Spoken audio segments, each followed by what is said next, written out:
আসসালামু আলাইকুম ভিউয়ার্স, আশা করি সবাই ভালো আছেন, আমিও ভালো আছি। তো চলে আসলাম আজকে শুক্রবার ঘুরতে মণি পার্ক থেকে ঘুরে নদীর কিনারে নামছে। তো আমার সঙ্গে আমাদের বন্ধুরা আছে, তো সবার সঙ্গে পরিচয় করে দিই। মইদুল ভাই, কেমন লাগছে ঘুরতে এসে? সেই লাগছে, সেই তবে আমরা মজো খাচ্ছি, মজোটা একটু টক। এইবার আমাদের মাঝে যুক্ত হচ্ছে আমার ওয়াহিদুল ইসলাম ভাই। কেমন লাগছে ঘুরতে এসে? আলহামদুলিল্লাহ, আল্লাহ তাআলার প্রকৃত নিদর্শন দেখতে হলে এই আসতে হবে। আমরা নদীর এপার থেকে ওপার এপার চলে এসেছি ভেড়া মারার ভিতরে জি মণি পার্কে।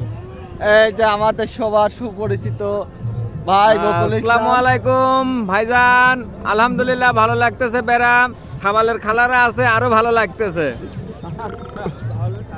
তো ভিউয়ার্স দেখেন, অনেক লগের সমাগম আছে এখানে। তো সময় পেলে সবাই ঘুরতে চলে আসবেন, মন ভালো হয়ে যাবে ঘুরতে আসলে। দেখেন অনেক পর্যটক আছে, অনেক মাল আছে। দেখেন অনেক পর্যটক আছে এখানে। আপনারা যারা ঘুরতে ইচ্ছুক অবশ্যই চলে আসবেন। দেখেন পদ্মা নদীর মাঝখানে আমি আছি, পানি শুকায় গেছে। তো ভিডিওটা ভাই ভালো লাগলে আমার এই চ্যানেলটি সাবস্ক্রাইব করে দিবেন ইনশাআল্লাহ।